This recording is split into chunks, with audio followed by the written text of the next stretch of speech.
There's something I wanted to talk about with the Nintendo Direct that came out today, specifically about Ocarina of Time. And I'm not really going to talk about the rest of the Direct. There were some interesting things, but I really didn't enjoy it like at all. I actually woke up early this morning to catch it live, and I was recording, and I just kind of realized partway through that there was just nothing I wanted to talk about. There was nothing interesting, so I just kind of let it go. But the one thing I did want to talk about was the Ocarina of Time reveal, mainly my issues with it visually. And let's see, I even wrote down some notes here. Let me see what I wrote down. Yeah, I'll hold it. Okay, looking at my notes. So I wrote down, this is my thoughts on it. It has this weird thing going on with the textures. And there's something I wanted to talk about, which is that when you make a realistic looking game, realistic visuals are not some homogenous thing. You don't just do one thing fits all to make realistic graphics. You still have different art directions and art styles that you can go in when making realistic graphics. It's not just sticking on a photorealistic texture or just trying to make things look as like hyper realistic as possible. There are multiple different ways to go about making a realistic looking game that, your brain, your mind aesthetically accepts as being or looking realistic. And uh, when it comes to this game, I know that there are already going to be people saying, like, oh, this is just like with Wind Waker. It's just happening all over again. People will never be happy. This is just like before. People get upset with the art style only to realize it's fantastic later. And it's like, I'm thinking to myself, no. It's really not the case here. The issue going on here is not an issue with art style. It is an issue with art direction. It is an issue with balancing different aspects of art direction. With Wind Waker, it has a very well developed, consistent art style. When people were complaining about Wind Waker, it was about the entire look in general. It wasn't about specific aspects. It wasn't about different elements. It was about the entire aesthetic of it in general. And so this is not, for me at least. I'm sure there's people out there who have that problem with it, but for me at least, and I don't know how many people I could be speaking for on that, but when it comes down to it, for me, it is about the art direction that this one shot is going in. And you know what? It is partly Nintendo's fault, for in this direct, anything that was actually interesting or potentially substantial, they only showed like 5 seconds of footage, and most of it, half the time, whether it was Duskbloods or what have you, it wasn't even gameplay. So they show five, like, I know, not literally five, I don't know, like what, like a dozen or so seconds of what this game could look like, and then they just leave it at that. So of course, people are going to be scrutinizing this one shot, but hold on, let me take a look at my notes again really quick, just to make sure I'm not missing anything. Okay, and then I'll press play.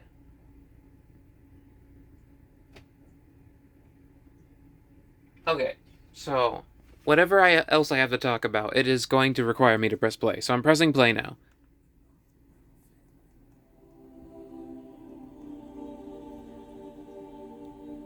So it's about to show in a second. Okay. So just starting off with this shot. I mean, this is basically the shot of the trailer, but the main issue I have when it comes to this specific shot is here. I wrote down, let me look at my notes again just so I can be sure that I get it all.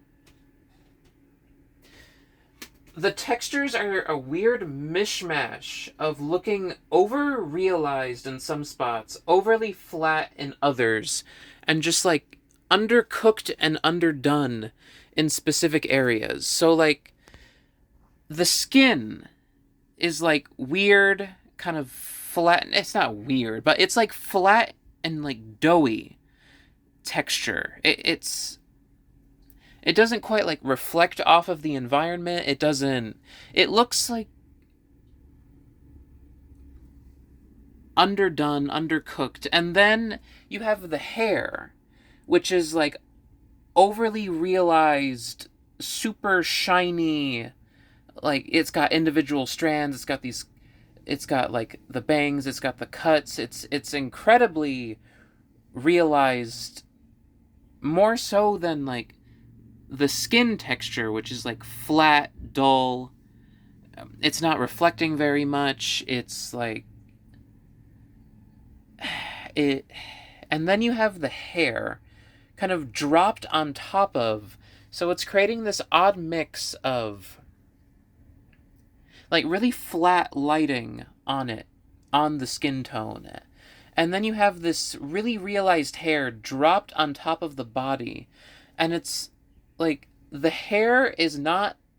The hair is more realized than the skin tone is, which is creating this odd effect of having them like stacked up on to each other.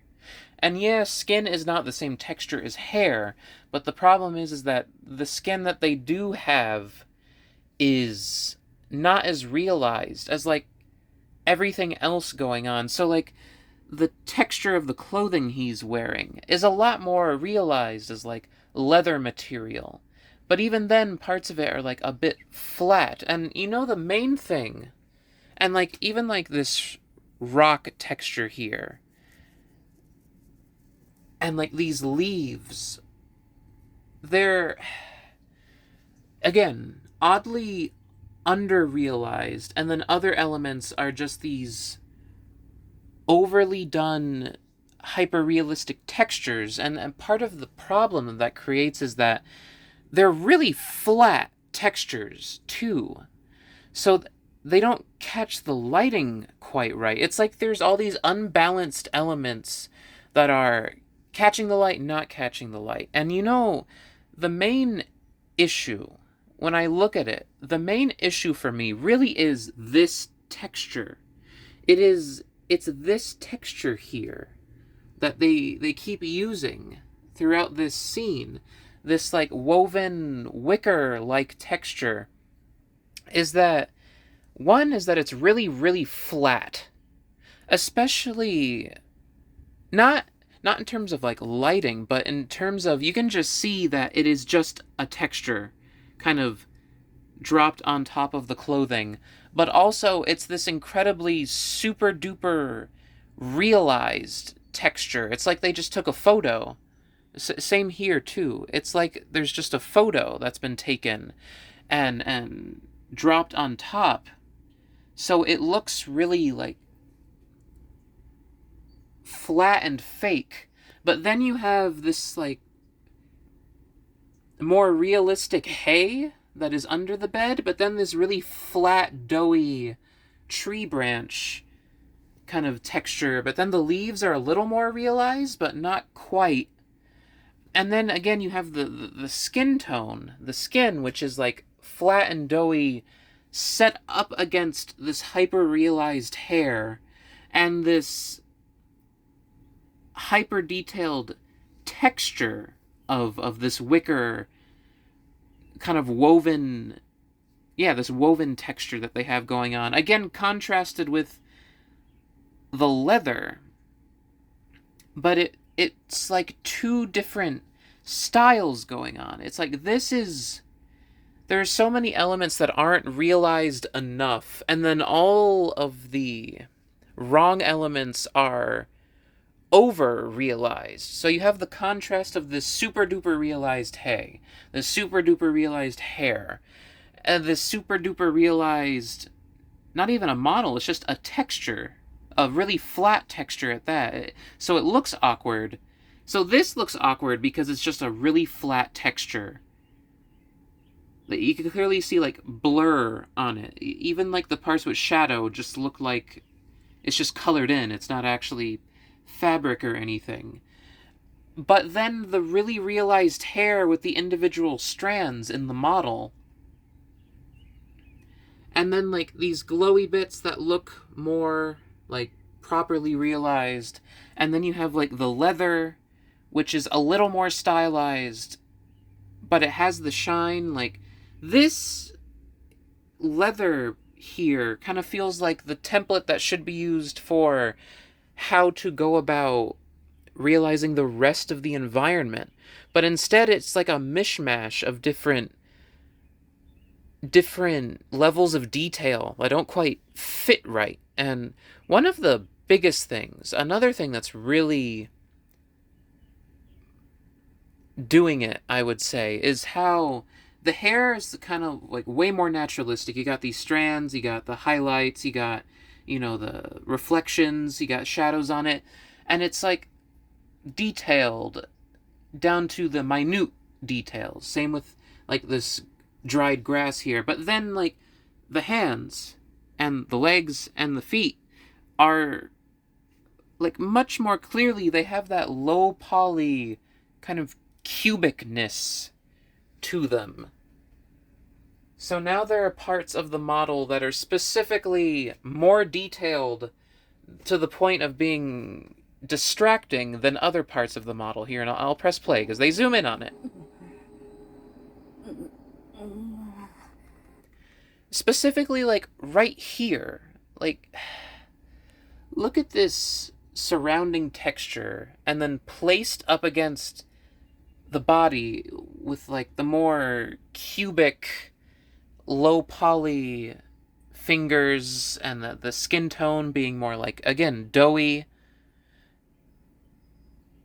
And the shadow, like this specifically right here, the way the shadow goes into the arm. But then, again, the really overdone textures going on in like the bedding and things like that. And then all of a sudden it just like clashes with, it's like the lighting going on here that they're trying to get with the texture on the bedding is not lining up. Like this feels underlit. This feels under-rendered compared to all of this. But it's also the issue that all of this is a texture. And as I said, like an overly realized texture next to this, which feels like a completely different style, or not style, but as I said, art direction being laid on top of another art direction.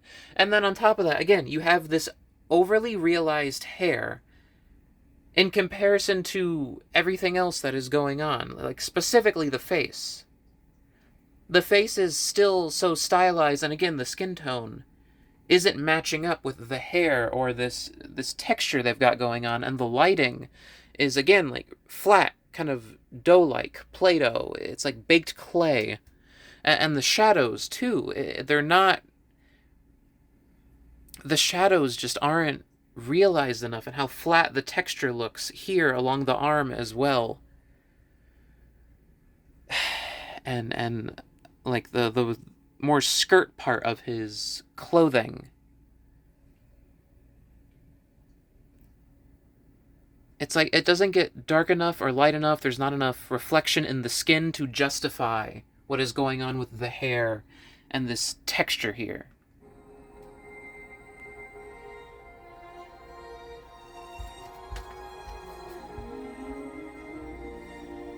It's just this awkward clash of art directions.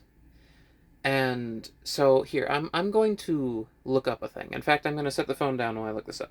So, let me put this here. It's this video from Sakurai on making games, and it's this thing I wanted to... let me see, what was the name on it again? It was... Masahiro Sakurai, a fight between animation and live action? Oh no, I reversed it. That's fine, I should be able to find it. So check this out. So I'm gonna press play on this. Watch this video with me, because he really encapsulates it. Super Smash Bros., as you know, features characters from various distinct worlds coming together to battle. You did know that, right? Some are cartoony. Others are more realistic. To make sure they don't look weird standing together on the same battlefield, we have to consider plenty of different aspects. If we simply match their official designs, we would end up with an incohesive visual style. This is what Mario originally looked like. And here he is in Smash Bros. Brawl. As you can see in the materials like the denim, we've given him a wide array of textures, with permission from Nintendo, of course. When bringing in characters from different worlds with different styles, these adjustments are vital. Today I'd like to introduce 5 things we do to facilitate this. Okay, this is the important part. 1. Lowering the saturation. Bright red, bright blue, bright yellow.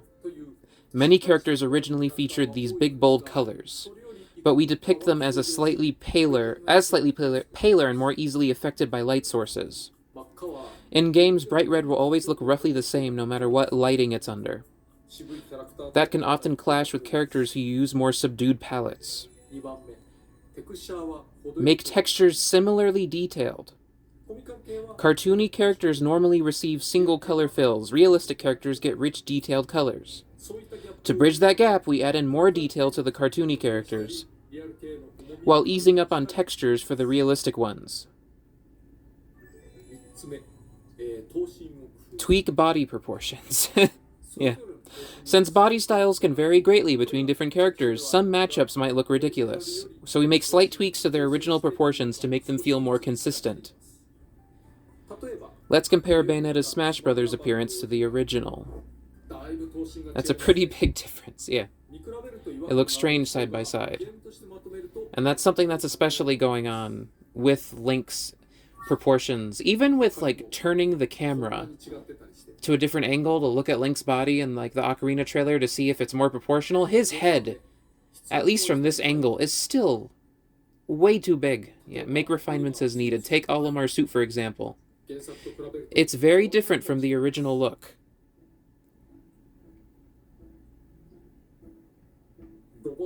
Here's Rob's design. A level of detail and information helps to make it feel more modern.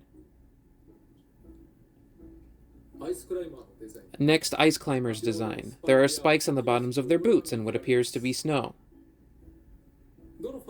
But by refining each fighter's design down to a T, we receive a unified style that all feels like part of the same game. Everyone is treated the same, so it doesn't feel strange.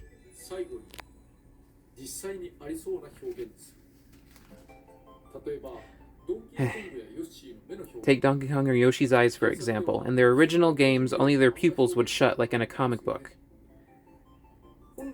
You'd normally think we should stay faithful to that. But for Smash Brothers, we got permission to make their eyelids close instead. The way Donkey Kong's teeth fit together are a little different, too. We've considered how characters might look and behave if they really existed, and flesh out the details from that perspective. I often tell my artists, one thing I often tell my artists is, don't make it look like a fight between live action and animation. If you're not careful, that can easily end up happening. That's why we take such care to unify our aims, styles, and designs.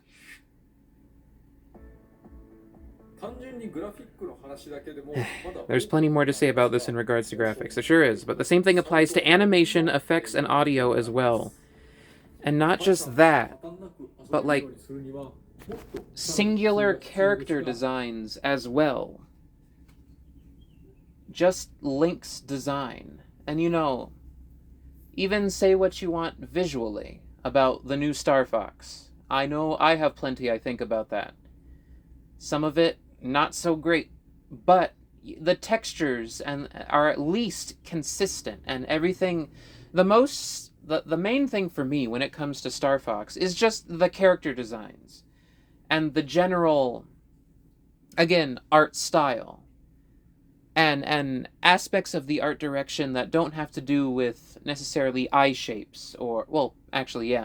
But, how do I say this? Like, when it comes to Star Fox, my gripes with it are just the general art style and matters of art direction in a more general sense. Like, how they've decided to realize the characters as a whole. Going for that more animal-like art direction, the kinds of textures they go with, but all in all, it's not the same problems that I have with that shot from the Ocarina of Time remake. With Star Fox, it's just a matter of overall art design and art direction when it comes to things like lighting or the textures or the way that they like animated the characters. It's more of the in-action type stuff. But in terms of visuals, the Star Fox remake is visually cohesive. You know, it's just a thing for me where the whole thing I'm not particularly a fan of, but what they did with it, it is cohesive. It's a whole design. It's a whole look. There's nothing I would point to specifically that looks inconsistent as the whole. For me, just the whole direction and style of it is what kind of irks me when it comes to that. But, they did what they could do with it, in terms of what they were going for. But this with Ocarina of Time, it still feels like a mishmash where things are not balanced at all in terms of what's going on in just a single scene and even on a single character's like design. And here I'll look this up just to show. Twilight Princess HD. And I'm going to pick Twilight Princess HD just because it's easier to see. And it still gets the point across, When it comes to this, it's just texture improvements mainly. So it's not really going to change the point whether I go with Twilight Princess HD versus the original Twilight Princess. But this will make it easier to look at. Let's see. Numa, be nice. He may not want you to clean him right now. Twilight Princess HD trailer. Okay. Let's see here. Twilight Princess HD launch trailer. So, look at this. With Twilight Princess HD, the visual style between all the textures is consistent when it comes to skin tone, when it comes to materials, when it comes to the way they all sit together on a design. It's like everything has a similar level of glow reacting to the lighting of the environment. The clothing has folds, and it mainly, to show off the texture of the clothing, they mainly have it reacting to the surrounding light, like how the folds react to the surrounding light, how the skin tone kind of bounces off the lighting and the shadows that are around. So it's all visually cohesive. It doesn't feel like there's an excessive amount more detail in the clothing in terms of being realized in this world that it's in than there is on the skin. Same with the hair. So, the hair here, it doesn't feel more exaggeratedly realized than, the clothing or the skin. It feels like it actually matches up and, goes on top of his head. Let me see if I can get... Oh, there we go. Another good example with Midna. The rock texture on the fused shadow is realistic, but it is also stylized enough that it suits the environment that it is in and also matches up with the texture they've put on her body, her skin, or I guess fluff like you have on the arm. Same with Link's fur. It's realized enough to do the work of implying the texture. It's not so overly realistic that it clashes with the stone work or Midna's fused shadow. They're all cohesive in how the different elements come together.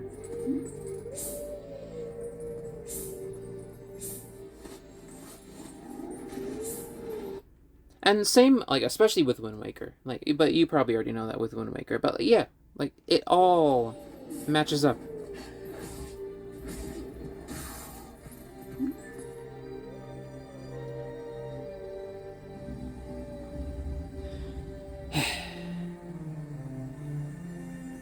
So let's see. Let me see if I can find another good shot. Probably with Link in his human form.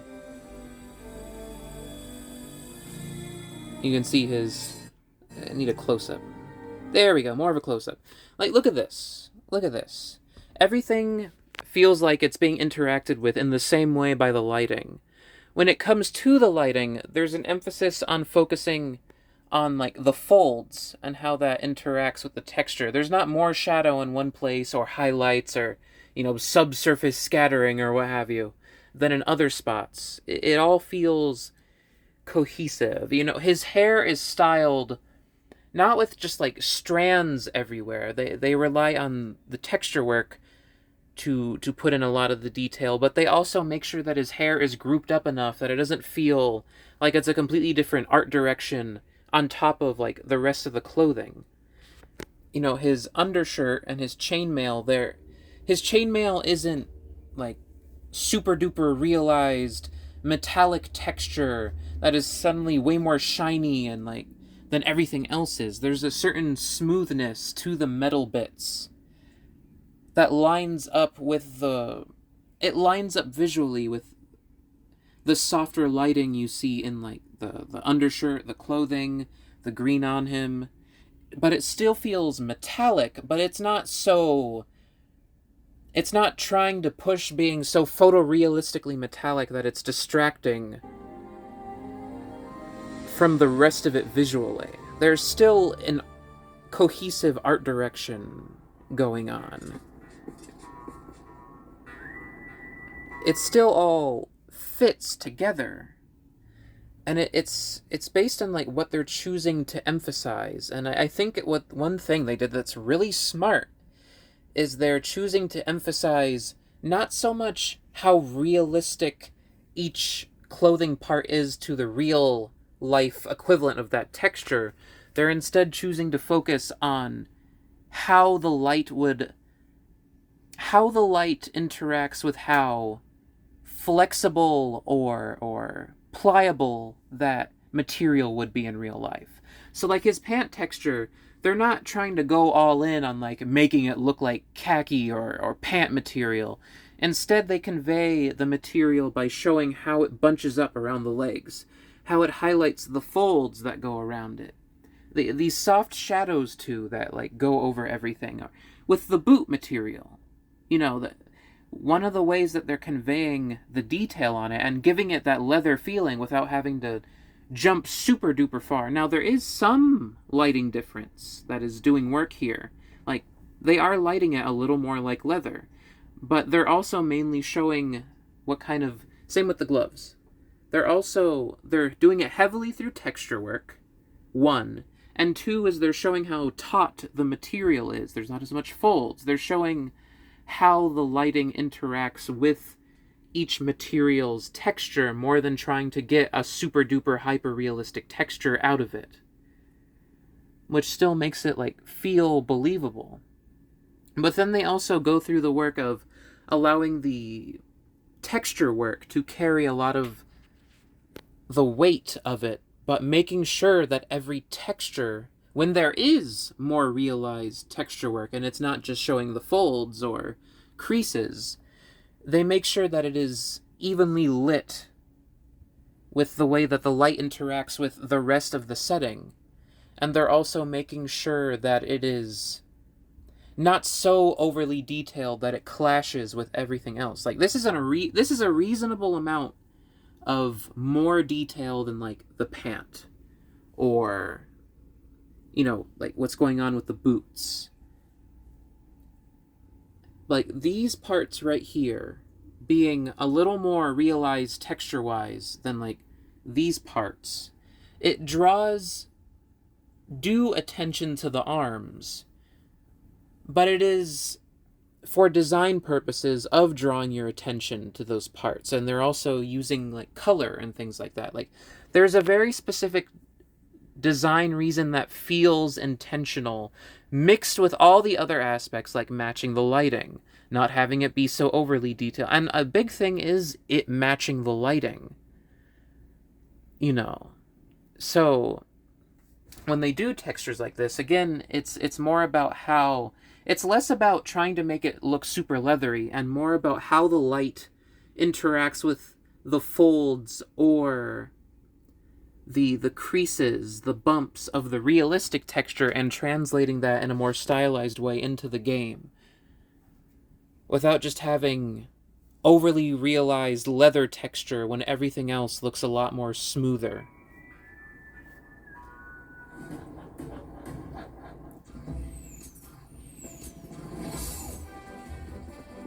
Ah, that was actually a really good shot too to look at.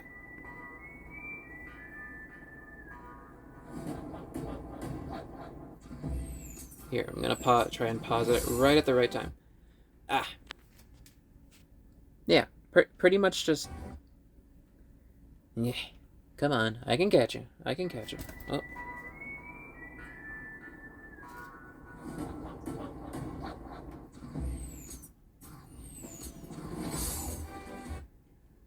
Yeah, just pretty much what I've been saying. The hair, the clothing, nothing feels overbearingly trying to be a hyper realistic texture. It's all balanced in terms of how much is stylized, how much is. And again, you can notice that the gloves and the arm bits are like a little more detailed in terms of the texture than like some of the other elements. But it is done with a very it's one is that it's balanced, like I said, lighting wise, and it's not super overdone. It's only slightly more. It's more akin to how like the environment is textured, but or his hair. But just to kind of draw attention to different parts of the design. And it's broken up by these large blocks of these more evenly done parts.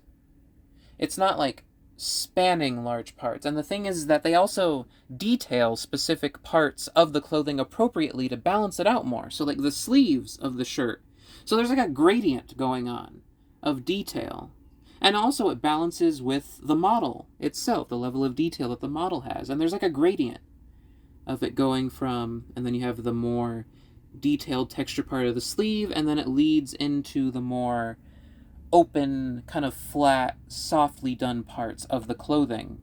And then again, as it reaches those parts, you get a little more detail.